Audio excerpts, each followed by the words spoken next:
মুসলমান।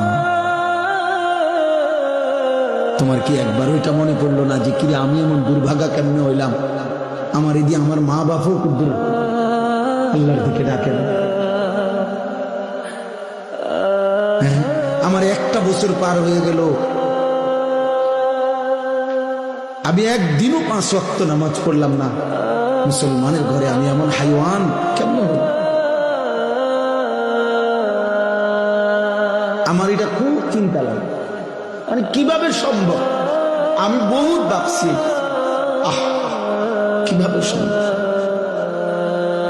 আমার এটা মনে হইলে মাথাটা গরম হয়ে যায়, অস্থির লাগে যে দুর্ভাগা ছিল বেচারা, ডাকার মতো কেউ। তার মা তারে বলে বইয়া বইয়া অপেক্ষা করতে আছে, তারা বিদেশ যাবি কোন দিন, পয়সা কামাবি কোন দিন, কামে লাগবি কোন দিন, দোকানদার